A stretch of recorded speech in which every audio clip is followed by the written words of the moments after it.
welcome back. You look Thank good, you. bud. Thank you. I'm so excited to be on Jimmy Kimmel. It's so good. M. Perry arrive. Tout change. Nous lui diffusons donc littéralement tout l'épisode, et il déteste ça. Cela signifie-t-il que je dois apprendre un tout nouveau script? Oui, c'est ce que je veux dire. L'homme est étrange.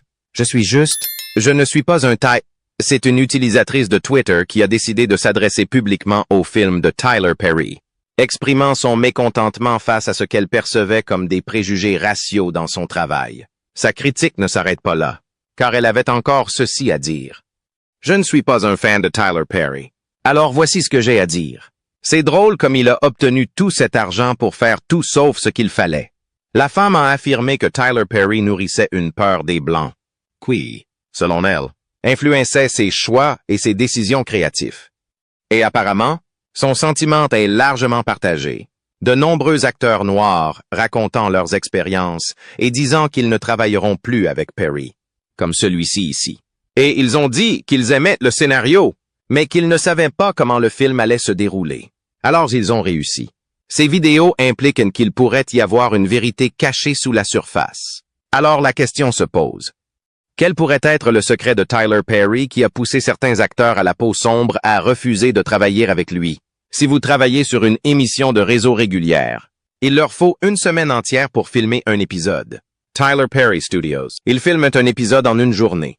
Il est indéniable que Tyler Perry a eu un impact significatif, ayant pris de l'importance sur la scène théâtrale d'Atlanta et remportant un succès au box-office avec sa série Madea. Cependant, le parcours de Perry n'a pas été sans controverse.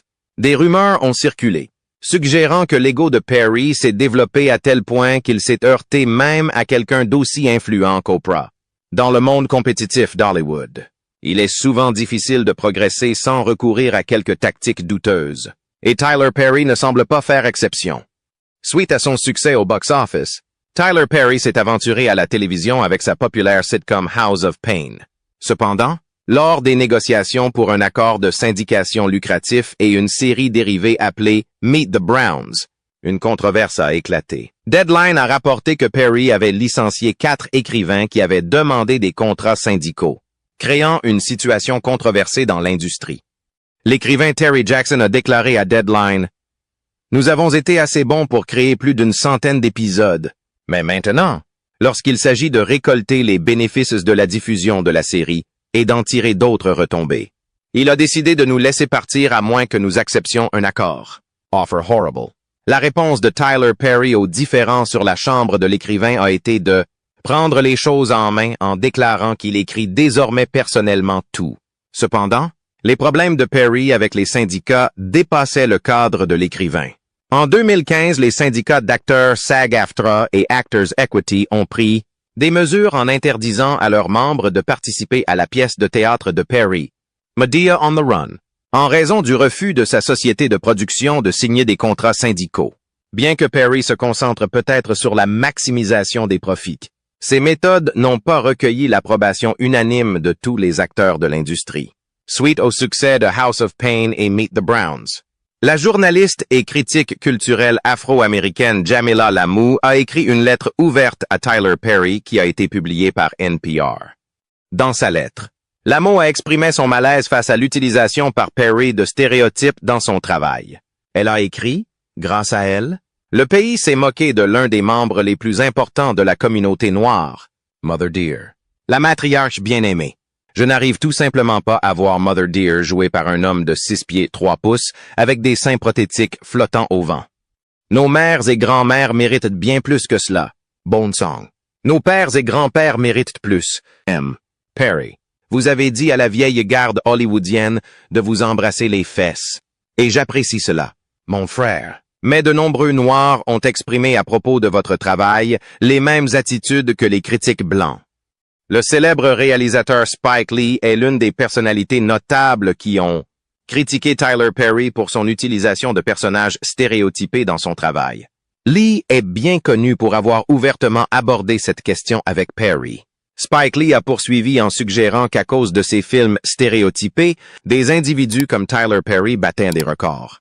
Selon lui, L'industrie pourrait faire mieux en évitant des films aussi biaisés et absurdes, mettant en vedette des personnages unidimensionnels désignés. L'approche de Tyler Perry en matière de casting et de représentation des personnages est devenue perceptible auprès des téléspectateurs, ce qui a conduit à des discussions sur sa stratégie commerciale.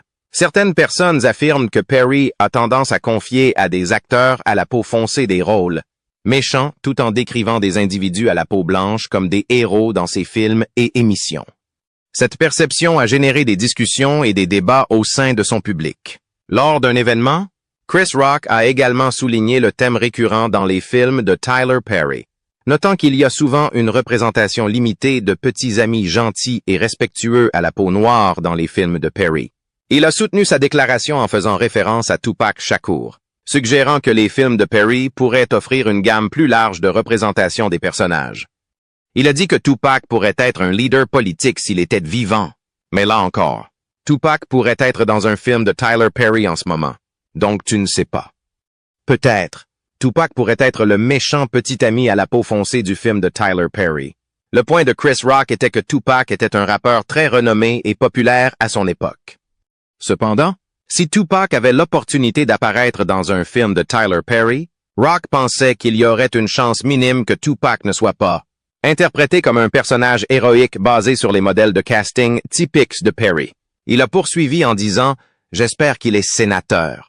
Mais il pourrait donner un coup de pied à Jill Scott dans un escalier. Dans les films de Tyler Perry, il y a toujours « OK ». Le point de vue de Chris Rock s'aligne sur les critiques de Spike Lee, soulignant que certains films importants peuvent connaître du succès en raison des choix de casting et de narration perçus comme biaisés par Tyler Perry. Rock et Lee ont tous deux exprimé leurs inquiétudes quant à l'impact d'une telle idéologie sur l'industrie cinématographique. En regardant de plus près l'industrie du divertissement, il devient évident que le colorisme n'est pas étranger à ce domaine. Ces derniers temps, Hollywood a fait face à de nombreuses critiques, souvent à travers des campagnes médiatiques avec des hashtags qui se sont rapidement propagés de Twitter aux journaux télévisés. On pourrait affirmer que Harvey Weinstein, un dépensier condamné, a été l'une des premières personnalités à attirer une attention négative sur l'industrie.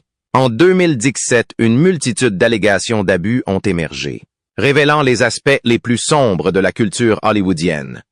Il y a un nouveau documentaire qui porte sur le côté obscur d'Hollywood et sur la manière dont certains acteurs puissants utiliseraient leur position pour s'attaquer aux jeunes acteurs en herbe.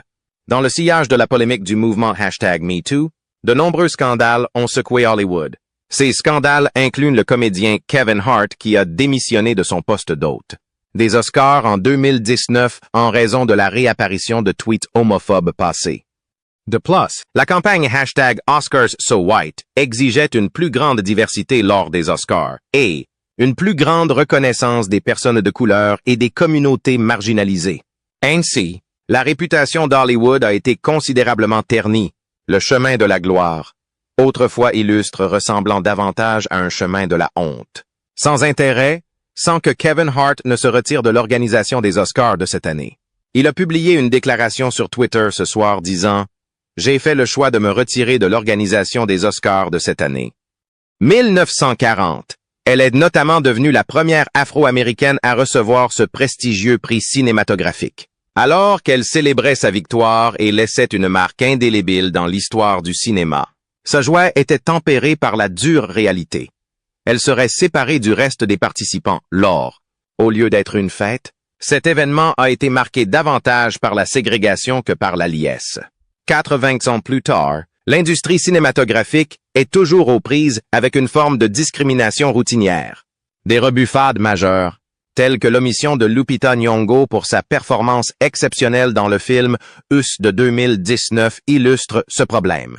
Et maintenant, c'est sous la forme de films et d'émissions dans lesquels Tyler Perry est l'un des principaux exemples. Et cela ne se cache pas maintenant, comme nous l'avons vu dans ces films, que les acteurs à la peau noire sont toujours des méchants dans ces films. Un exemple majeur est Steve Harris, qui a joué Charles McCarter dans l'un des films les plus classiques de Tyler, Diary of the Black Madwoman, la chassant finalement de leur maison. Blair Underwood a interprété le personnage de Carlos dans l'un de ses films.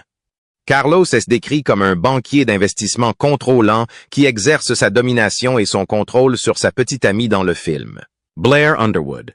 connu pour son rôle dans L.A. Law, est une figure éminente d'Hollywood depuis plus de 4 décennies. Sa carrière a débuté dans les années 1980 et il a connu différentes phases en tant qu'acteur noir dans l'industrie. Underwood a récemment partagé un aperçu de ses débuts de carrière et de sa rencontre avec l'acteur oscarisé Sidney Poitier. Au cours des années 1980, la représentation des visages noirs à l'écran était rare et les rôles disponibles étaient souvent limités et stéréotypés, ce qui n'offrait pas beaucoup de variété aux téléspectateurs noirs. Blair Underwood a été personnellement témoin de ces défis. Lui et Denzel Washington étaient considérés comme d'excellents exemples de représentation masculine noire à la télévision et au cinéma à cette époque, recevant des éloges et une reconnaissance pour leur travail. Les défis posés par les rôles limités et stéréotypés des acteurs noirs semblaient persister jusque dans les années 1990.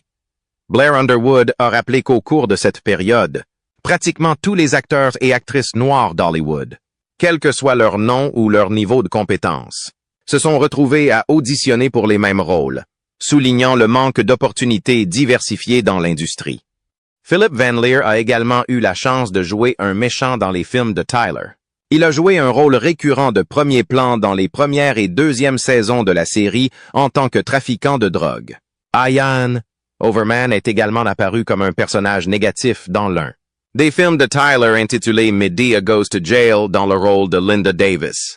La falsification de preuves et la fourniture de faux documents juridiques impliquant certaines des personnes qu'elle a poursuivies.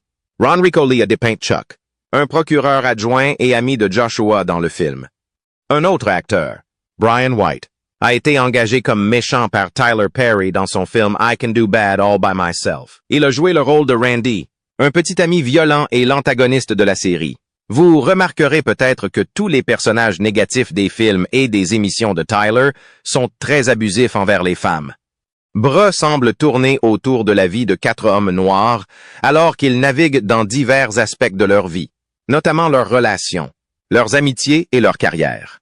Le synopsis suggère que ces hommes partagent un lien profond et durable qui ressemble à une famille, même s'ils ne sont pas liés par le sang. Leur amitié étroite se caractérise par la chaleur et la camaraderie évidente dans leurs sourires éclatants et heureux sur le matériel promotionnel. Cependant, le synopsis fourni ne mentionne pas leurs amitiés ou leur carrière et l'image. Promotionnel présente des images séparées des 4 femmes plutôt que d'être ensemble. Le fil conducteur entre elles semble être leur statut commun de femmes célibataires. Et il est possible que la série se penche sur leur parcours individuel dans le monde des rencontres et au-delà. Son autre film, A Fall from Grace, a également été critiqué pour son colorisme. Le film, A Fall from Grace, raconte l'histoire de Grace Waters, interprétée par Crystal Fox, qui décide de poursuivre l'amour après une expérience douloureuse avec la liaison de son ex-mari. Cependant, à mesure qu'elle se rapproche de son nouveau mari, joué par McQuad Brooks, elle découvre de sombres secrets à son sujet. La vulnérabilité de Grace prend une tournure sombre, la conduisant à être accusée de meurtre et de fraude, ce qui l'amène finalement en prison. Le film explore les thèmes de l'amour, de la trahison et des conséquences de ses actes. Les films de Tyler Perry, Don't Acrimony, suscitent souvent des discussions et des débats sur les plateformes de médias sociaux comme Twitter. Certains téléspectateurs ont critiqué Perry pour avoir décrit à plusieurs reprises dans ses films le traumatisme que les femmes noires subissent aux mains des hommes, tandis que d'autres affirment qu'il met en lumière des problèmes réels auxquels de nombreuses femmes noires peuvent s'identifier. Ces débats mettent en évidence l'impact de la narration de Perry et sa capacité à provoquer des conversations sur des sujets importants. L'un des internautes a déclaré « Tyler Perry refuse de produire une émission qui n'implique pas de violence psychologique, de torture et de passage à tabac contre une femme noire opprimée. » Un autre a écrit « Tyler Perry est littéralement passé de dormir dans sa voiture fauchée à une valeur nette de 600 millions de dollars. En ouvrant un immense studio à Atlanta pour employer des actrices et acteurs noirs en herbe, alors respectez son nom. Ces films racontent la douleur que les femmes endurent. Les critiques de Tyler Perry affirment que malgré ses contributions à la communauté noire, il devrait également être tenu responsable de ses faux pas. Il souligne des cas dans ses films et émissions de télévision où les femmes, Noirs sont représentés de manière lumière négative ou soumis à un comportement désagréable. Certains pensent que les œuvres de Perry perpétuent la politique de respectabilité comme la seule voie vers le bonheur et le succès pour ses personnages. De plus, on craint qu'il n'assume un niveau de contrôle créatif qui pourrait négliger d'autres scénaristes et réalisatrices noires et brunes talentueuses de l'industrie. Comme en témoigne son adaptation de la pièce pour les filles de couleur qui ont envisagé le suicide lorsque l'arc-en-ciel suffit. Ces critiques reflètent le désir d'une représentation plus nuancée et responsable des personnages et des récits dans l'œuvre de Perry.